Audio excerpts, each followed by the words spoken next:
What's up guys, this is Getango, and this is a match that was sent in by Peetkomeet from the eBay clan.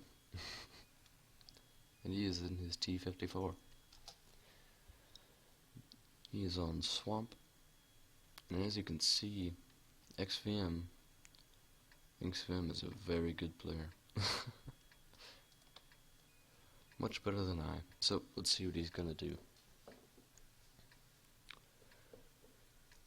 So if you watched my previous video that was on Swamp, you would have noticed that what usually happens on this map is the team that spawns north takes the north, the team that spawns south takes the south, and it's a race to see who is going to fall back to defend their base when the other pushes. So, having that mentality, let's see how this game is going to pan out. And as it looks, everyone is going north, and only that's 4. 4 are going south. So, yep, saw that one coming. Let's see the result of it.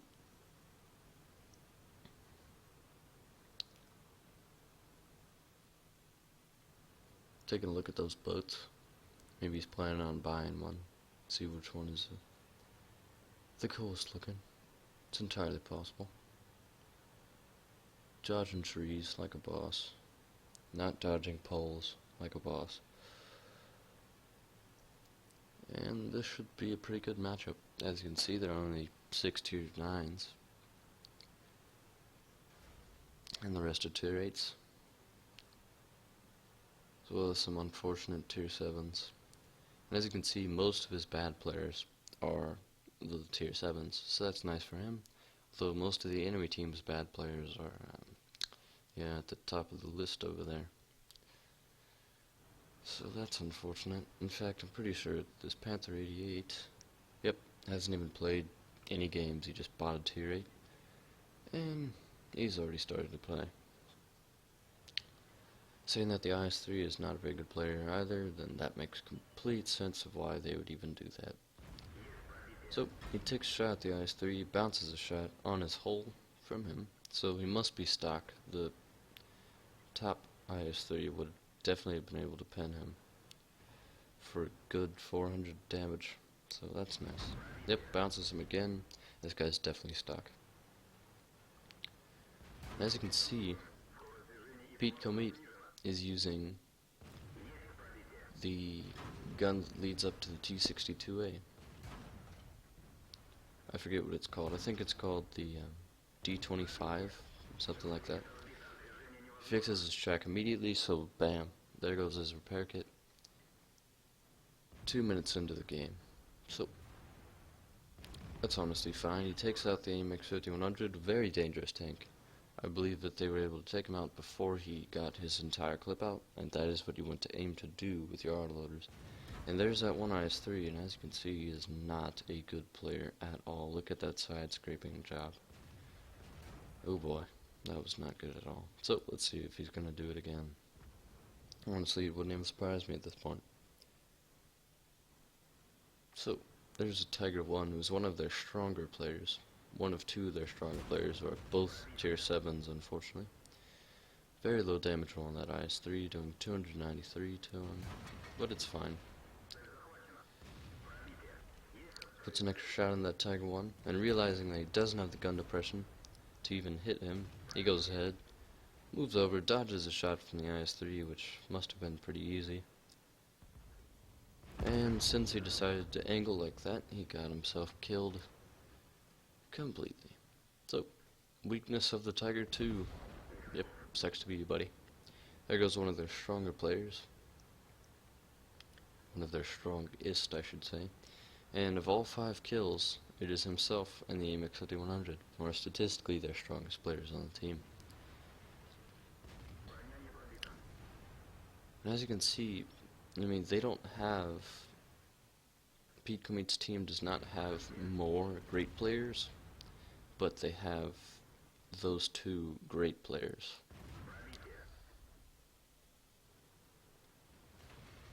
And since they're pretty much top tier besides the AMX-5100, they're able to do stuff like this, and 5 minutes into the game pick themselves up 4 kills, 6 kills between them, and 3,954 damage for Peetkomeet himself.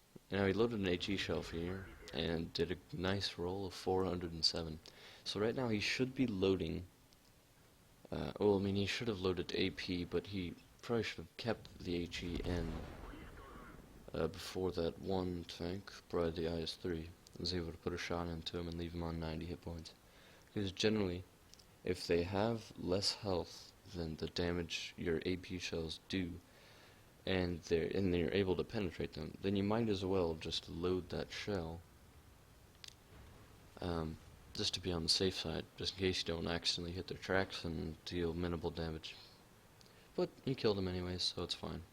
That brought his kill count to 5. There's the MX-5120, who's been having a great game so far. He did 3 kills, and I'm sure that he has quite a bit of damage this game.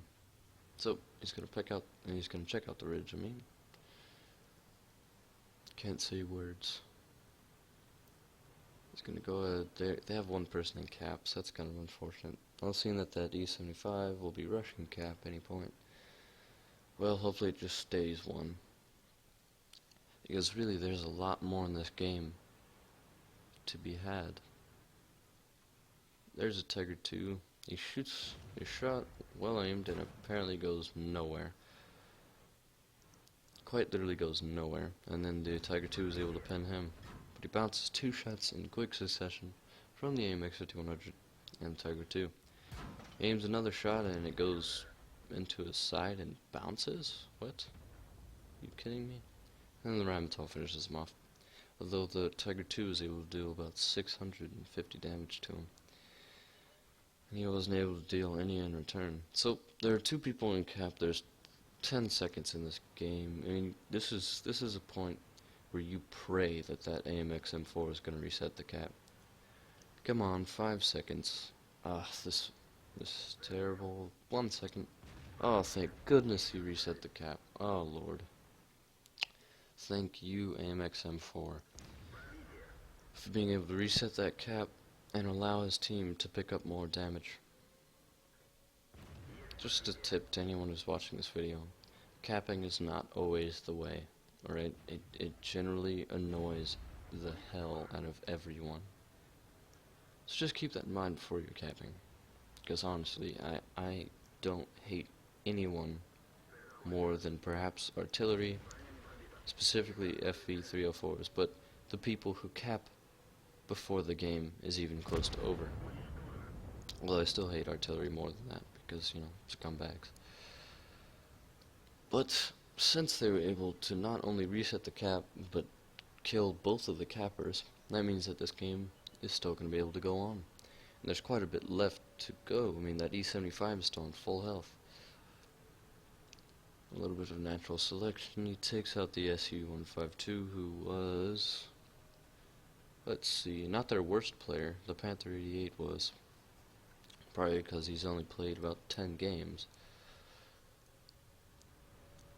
And the IS-3, who is not a very smart player, says loose, because you can't spell lose. That's just how it works in the wargaming community. And there we go, resets the cap, and this game is pretty much extended its life for another 5 minutes. As you can see, he's loaded heat shells, which, as I said, have complete overkill penetration. Although it's not going to be able to pin destroyable objects like that. Well, bounces a shot from the E-75, and these heat rounds should be able to go through that E-75 like butter anywhere. So he's got a possible Bradley Walters this game. He's just got to get one more kill. And it looks like he's in the only position to kill that E-75, so this is looking good. He's already got 7 kills and 8,000 damage. though that will quickly increase as he feeds off this Tiger 88. Shoots him and leaves him on 84 hit points. Oh, come on. Is that AMX 5100 gonna do it? Yeah. Yeah, well, whatever. That hard caps his kills to 8, but whatever. That's fine. I mean, 8 kills is nothing to be sad about. Now he's gonna aim for his turret, but unfortunately he somehow bounces that. The Tiger's not very happy that he's using heat shells, but whatever. I mean, it's the end of the game, for goodness sake. This is what it rides on, honestly. And he was able to secure the game, as that E75 had pretty much no armor compared to these heat shells. So, something to note this game is that Peetkomeet is using, as I said, the gun that leads up to the T-62A. What's special about this gun over the gun that leads to the Object 140 is that it has 20mm more penetration. There it is. Oh no. Oh man, did I just completely donk out this entire video? He has the gun that's leading up to the Object 140. Oh lord, I am so dumb. So, whatever. It still has 201mm pen, and the heat shells, which are the same on the gun that leads up to the T-62A, have an overkill 330mm pen.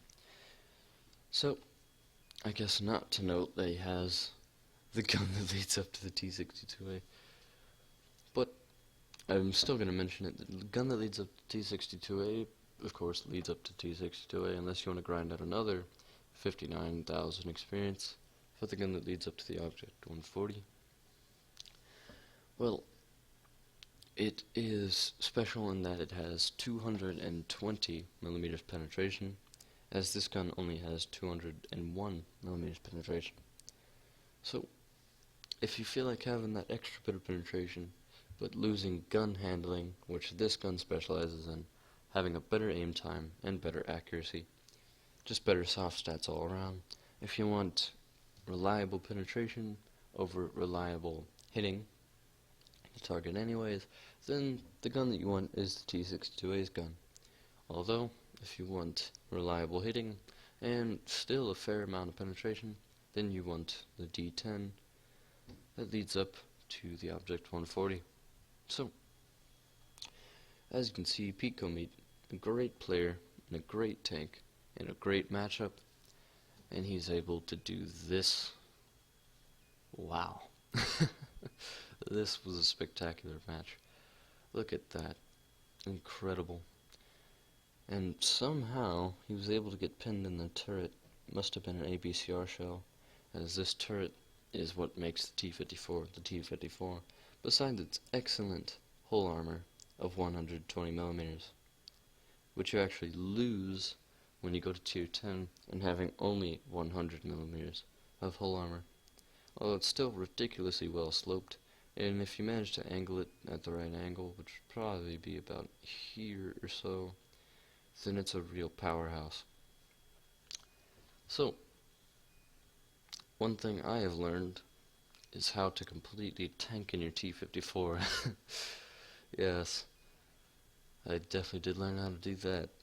And mainly just how to win on this map when spawning up north, because as you saw, Danny2462 in his WZ spawned in the south and showed us how to have a great result in the south. And Peetkomeet showed us how to have a great result when spawning up north. So, let's take a look at the post-game stats. So here it is, guys. This was Peetkomeet and his T-54, and look at this result. Having got 2,058 experience, non-doubled, and 91,000 credits profit for his ace tanker game, Radley Walters, High Caliber, Defender, Steel Wall, and Top Gun. What an incredible match. And look at what the site rates that. 29,000 WN8. That was incredible. So, here it is, Peetkomeet and his T-54. shot 39 shots, hit 36, and that's just what you get for having the 100mm that leads up to the Object 140. You hit most of your shots and you pin most of your shots, but not all of your shots. So, whatever, I mean, it's just something that you gotta pay for. But having pinned 31 out of 36, that's not bad at all. For 9,284 damage. That is, in fact, incredible. He received 14 hits, and of those, only 5 penetrated, and 9 didn't, for blocking 2,850 damage, which is, I believe, 1,000 more hit points than his tank is even consisting of. So that is incredible. He detected 3 enemies, and of the 9 that he shot, he killed 8, so that's not a bad ratio at all. He even got himself 1,428 spotting damage. Wow. I mean, is there anything else that he could have done? Oh yeah, why not 100 more defense points? It never ends. Wow. He had to travel 3.61 kilometers to achieve that result. And that just goes to show that you don't camp and get these results. Yeah. So keep that in mind when you're playing. That was 2,058 base experience. Are you kidding me? That is the highest base experience I've ever seen in my entire life. And, yeah, I mean, you could look at Peetkomeet and his T-54 all day, but look at the enemy side. This poor AMX M4. He was their strongest player on their team. And just look at what he had to do. My lord. He literally could not have carried as a tier 7 in a tier 9 match this hard. Look at this team. I feel so incredibly bad for him. I mean, Panther 88 did no damage. T-64 did no damage. Jag Panther did no damage. Tiger 1 did no damage. AMX 5100. Oh no. Oh man, I'm looking at kills. I'm such a fool. Well, the Panther 88 did barely any damage. T-26 did 0 damage. T-34-1 did no damage. The A-75 did not have that good of a game at all. It looks like he was stuck, because having hit 4 shots and done 800 damage, that is not what a top tier, or a top tank E-75 would have done. Yeah, Panther had a pretty good game for a tier 9. Oh, I definitely did screw this one up. Tiger did 466 damage. The Ferdinand only did 789. I mean, the Lorraine 40T didn't do that bad at all. The IS-3 only hit 3 shots this game. The AMX-5100 was only able to get 4 shots in. So, yeah, not a great result for his team. Even the Rheinmetall was only able to get 2 shots in. Gosh. I mean, the only 2 real players on this team besides Lorraine was the AMX-5120. It was top tier. And, you know, he did have a big result in the game as a top tier tank, doing 1/3 of what Peetkomeet did. Yeah, that's incredible. So, I mean, these guys, I really do feel bad for them. They couldn't have carried enough. But, I mean, one has to win, one has to lose. And today, that was Peetkomeet, who definitely did deserve it way more than the enemy team. And I mean, that was in fact a real carry. The T-29, which in my opinion is effectively a tier 8 at tier 7, did nothing. The Tiger did absolutely nothing. I mean, that is a top tier tank. How did you do no damage? I mean, he only shot twice this game. He must have got... No, there is no excuse. There wasn't even artillery this match. There is no excuse, my friend, for doing no damage. I mean, the real players for his team were the last 3 that survived. Although, they didn't even compare to what Peetkomeet did in his T-54, as you can see. So let's just look at the detailed report. And as you'll see, for such a hard carry, he made nothing. Absolutely nothing. Because that is just what happens when you fire those heat shells. They cost an incredible amount of money. So, if you want guaranteed, well, not exactly guaranteed, I should say, in fact, very unreliable, because heat shells are unreliable in and of themselves, as they don't pen tracks or spaced armor, and they also have trouble penning um, angled surfaces. So, I mean, generally it's not the most efficient shell, but it's got in some incredible penetration. As you can see, it was able to get through the E-75 as if it was butter. So, if you're willing to sacrifice any hope of even getting any money in the entire game, then go ahead and use some of those heat shells.